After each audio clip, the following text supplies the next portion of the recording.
Welcome back.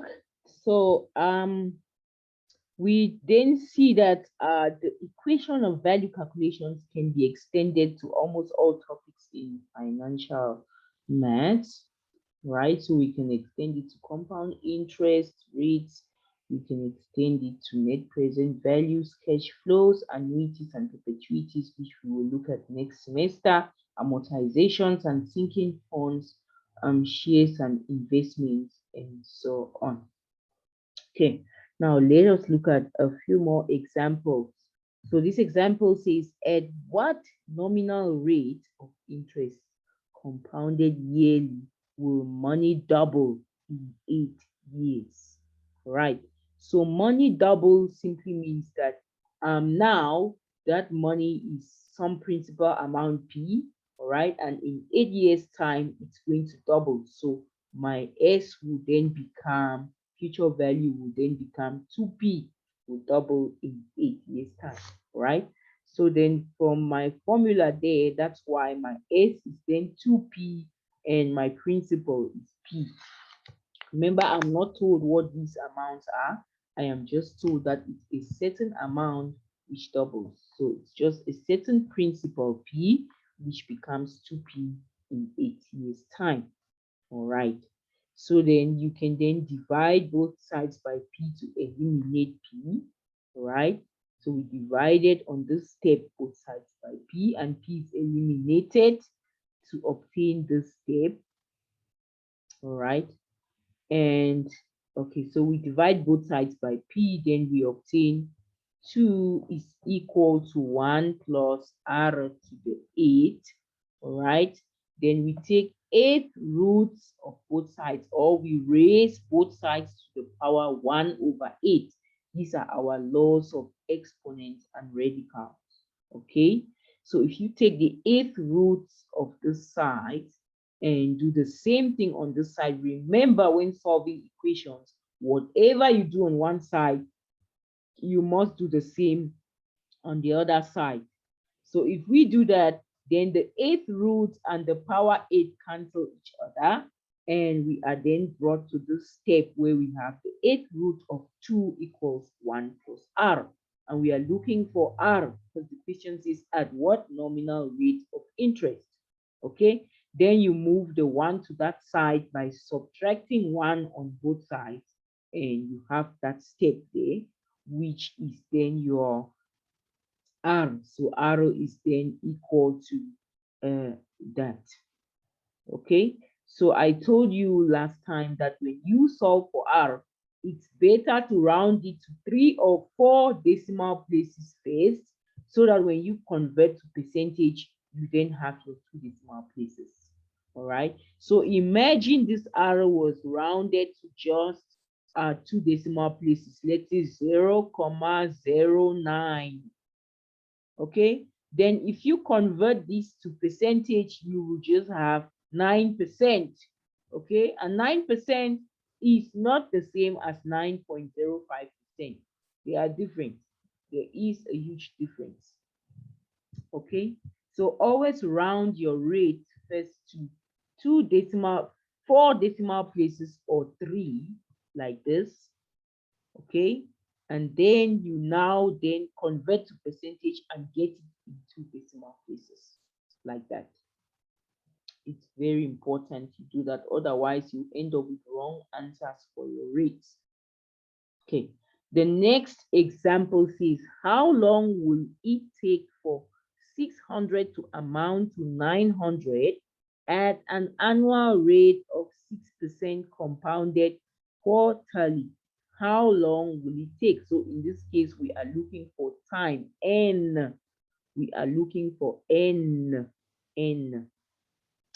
So it's compounded quarterly. So we are looking at this compound interest future value formula with nominal rate. So that's the formula there.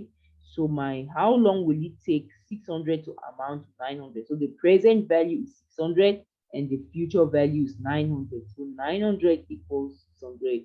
1 plus R is 0.066%, compounded quarterly. So my M is 4.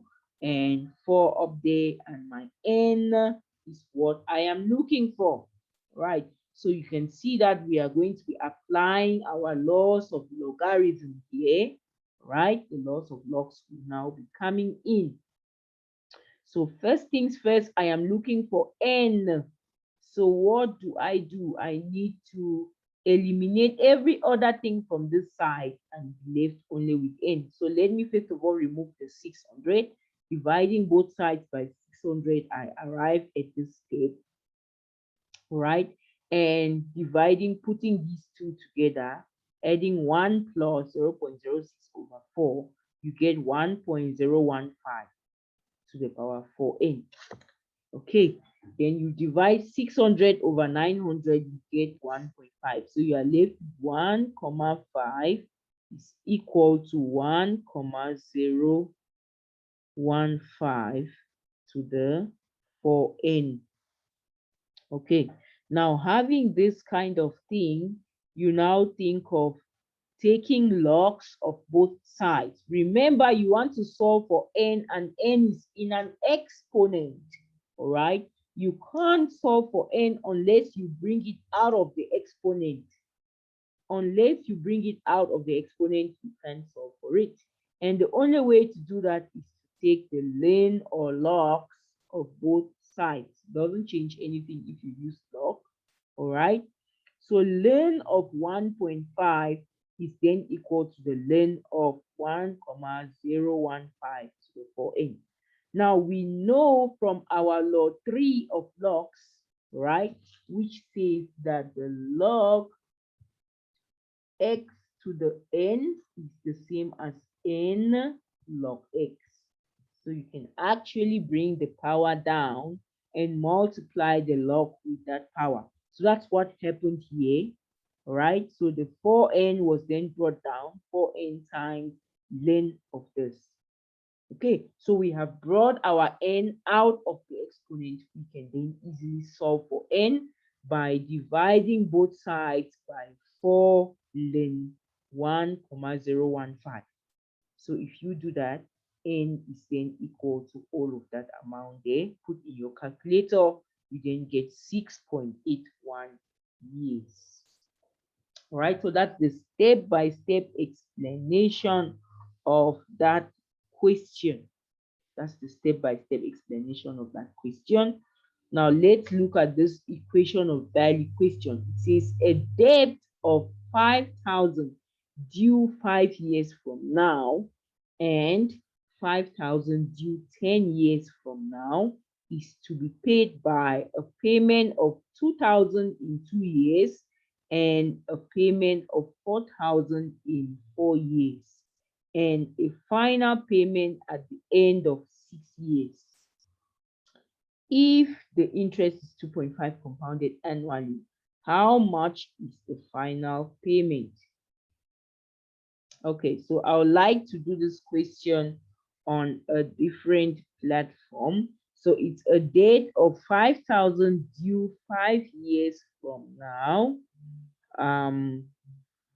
Is to be paid off by, so a debt of 5,000 due 5 years from now, and it's to be paid off by a payments of 2,000 in 2 years. Okay, so let us see how to do this. Let us see how to do this on a different platform. I just want to take it step by step for you to see how to go about it. So let us go to our whiteboard now and do this on a different platform.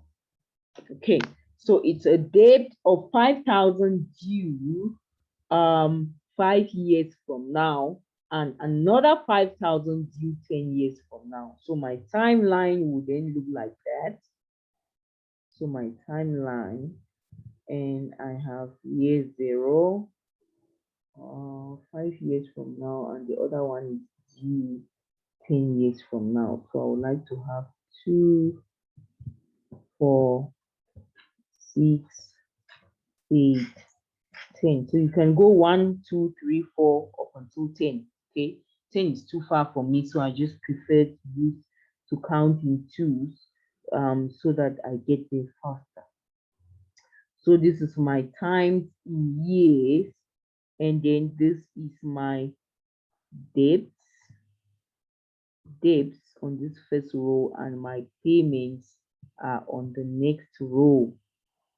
My payments are on the next row. So a debt of 5,000 due 5 years from now. So my first debt is at year 5, so it's somewhere there. 5,000 5 years from now, and another debt of 5,000 again due 10 years from now. So another debt of 5,000 at year 10, right? My timeline due 10 years from now, and it's to be repaid by payments of 2,000 in 2 years. So payments of payments of 2,000 in 2 years. So payments, just want to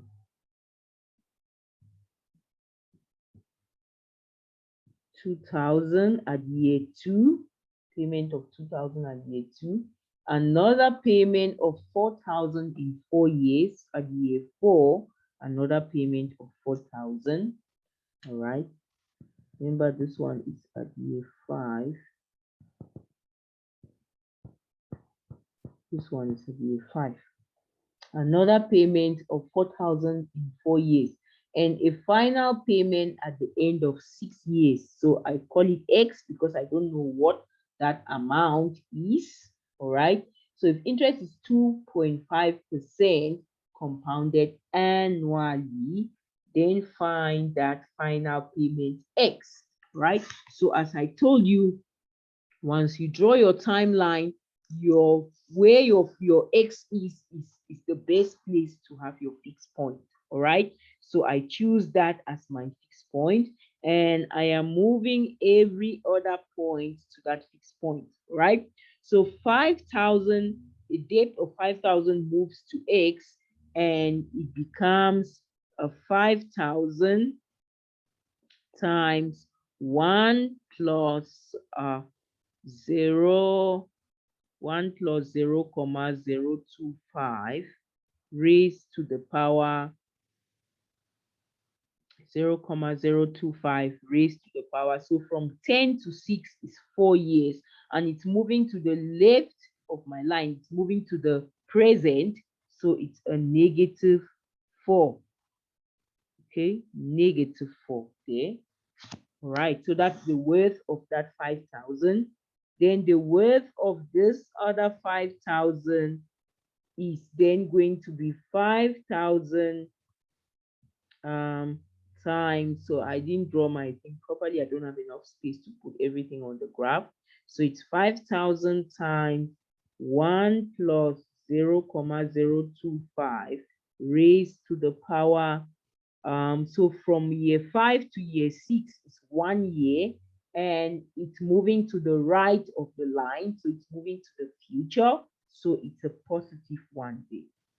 All right, so my payment of 2,000 moves there, and my payment of 4,000 also moves there to the right. So every other point moves to the right. Okay, now let us then look at what happens. So our equation of value says that the sum of all debts, sum of debts is equal to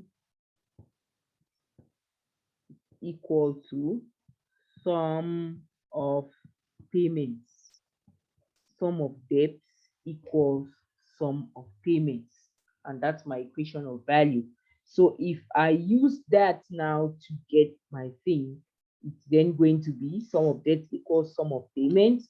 What are my debts? According to that diagram, my debts are 5,000 times 1 plus 0, comma 025 to the 1 plus 5,001, comma 025 to the negative 4.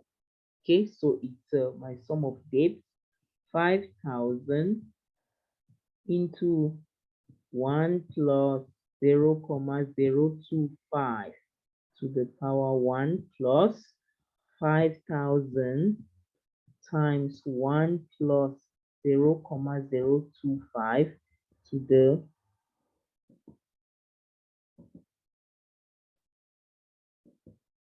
-4, to the -4. Those are my sum of debt, and all of this should be equal to the sum of payments. The payments are 2,000 moving from year 2 to year 6. So from year 2 to year 6 is 4 years. All right. So 2,000 times 1 plus 0,025 to the +4, because it's moving to the right, plus 4,000 times 1 plus 0,025 to the power 0,025 to the power 4,000 is moving from year 4 to year 6, so it's 2 years to the right, so it's +2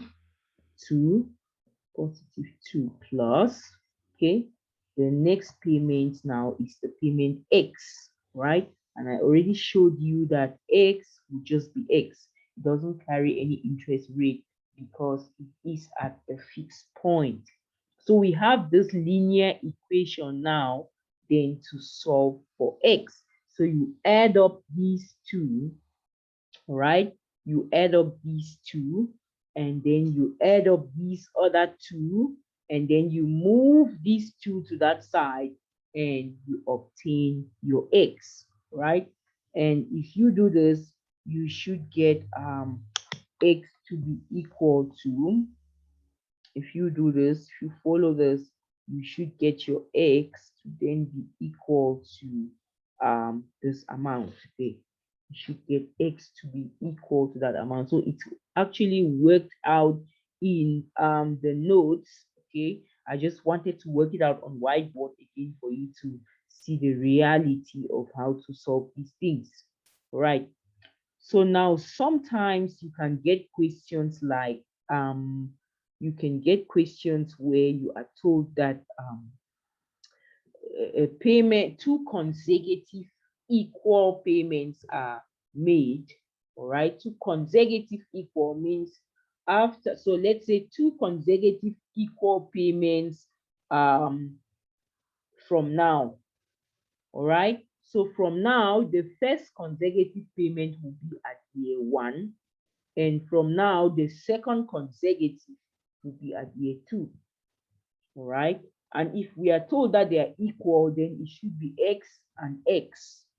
Okay, so you need to understand the English. So other times they could say things like, the question could say things like one of the payments is twice the other one, so you know it's X and 2X, or the payment is a quarter of the other one, so you know it's X and 1/4 X, and so on and so forth, right?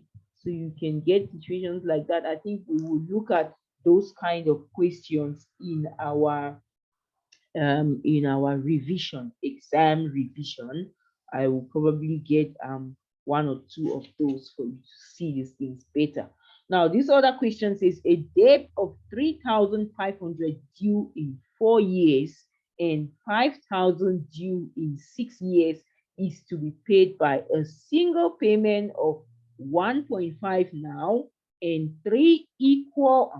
This is one of those kind of examples I was just talking about. All right, and 3 equal payments that are due each consecutive year from now. All right, so if the rate of interest is 7% compounded annually, then find the amount of each of these 3 equal consecutive payments that they are talking about. Okay, so now let us look at that. Let us look at that on a different platform. So I would like to solve it on whiteboard just for you to see properly how these things work. Okay, so now it says that a debt of 3,500 due 4 years from now and 5,000 due in 6 years. So my things will then look like that. So my timeline looks like that. So I have there my debts and my payments. All right. So a debt of so it's my debts and my payment. So my years are 0. So the highest one I'll use is the highest one that's in my question. You don't need to go and write your timeline up until 20 years when you don't have up to 20 years in your question. So the highest year in my question is 6 years, 2 consecutive years from now. Okay, so it's 6 years. So I have 0, 1, 2, 3, 4, 5, 6. Okay, 1, 2, 3, 4, 5, 6. Okay, so a date of 3.5 due 4 years from now. So at year 4, a date of 3,500 is due. All right, and 5,000 due 6 years. At year 5, a debt of 5,000 is due. Okay, then the question continues by saying that this debt is to be repaid by a single payment of 1,500 now. All right, so at year now, I told you now signifies year t equals 0. Okay, now always signifies year 0. So 1,500 now. Okay, payment of 1.5 now, and 3 equal payments that are due each consecutive year from now. This is the most important part of this, most important sentence in this question. If you don't understand this sentence, you fail the entire thing. All right. So first of all, the payments are 3 of them. They are equal and they are due each consecutive year from now. So the first consecutive year from now is year 1. Okay, consecutive means the very next year after now. Okay, then the very next year after that first year, the very next year after that second year. So the first consecutive year from now is year 1, and we have a payment of X that is due because we don't know what it is. We are told that they are equal. Now, the second consecutive year from now, there is another X that is due, and the third consecutive year from now, there is another payment of X that is due. 3 consecutive years from now, 3 equal payments. All right, so this is how this kind of thing is. And now you need to solve for X. You need to then find what each of these amounts are. So if you can just get X, then you have gotten each of the amounts because they are the same. Okay, so you can choose any of these points to be your fixed points. Okay, so I will decide to choose year 2 maybe. Okay, whichever one you choose, you should get the same answer.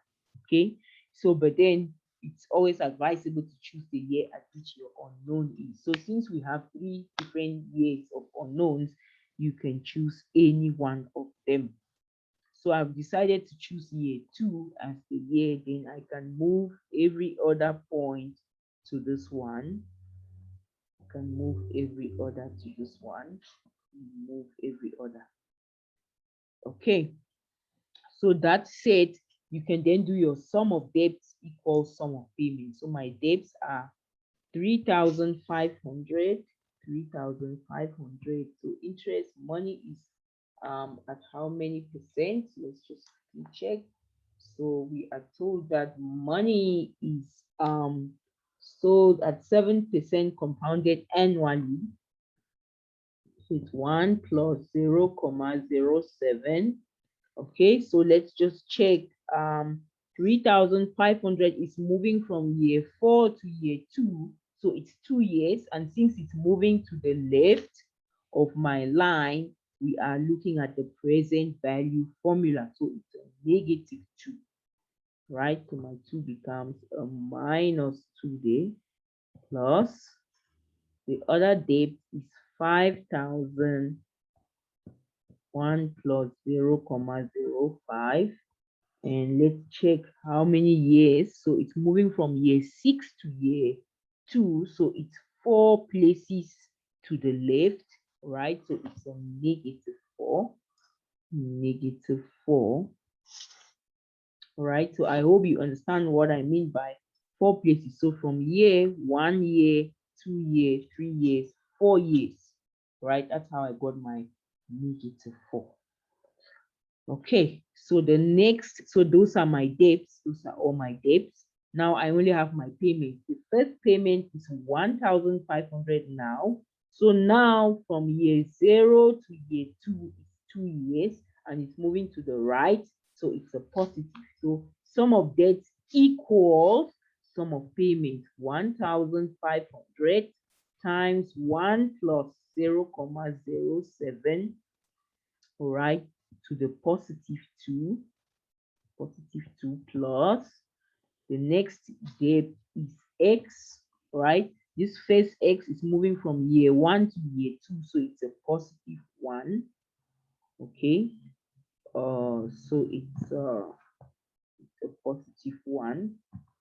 So it's just going to be x times 1 plus 0,07 plus the other x times 1 plus 0,07 to the raised to the power. So this other x is moving from year 3, okay, to year 2, and it's moving to the left. So it's a -1, -1 minus 1, and then plus x, okay, this other x which is at the fixed point, which doesn't carry interest. Usually it's just x.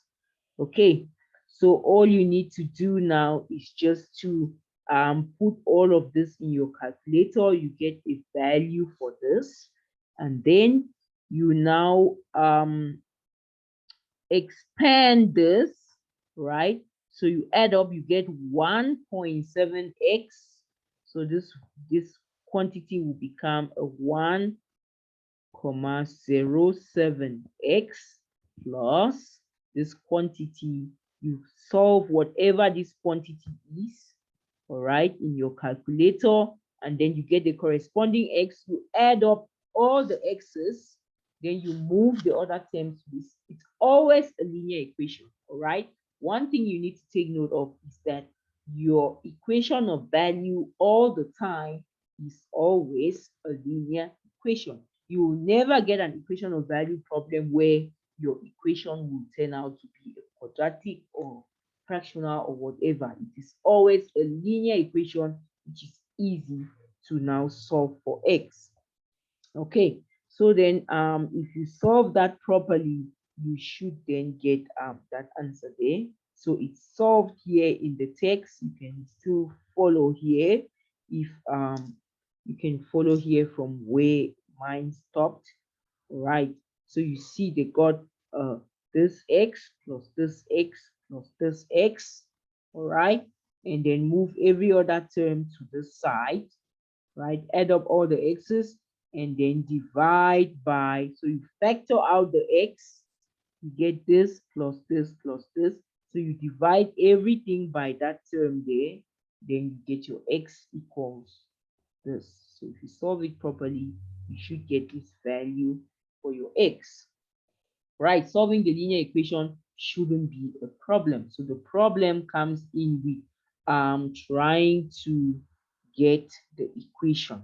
All right, it's not in solving the equation. So many more examples are in this notes, in your notes. You can have a look at them, and we will look at more and more of them in our exam revision and tutorials.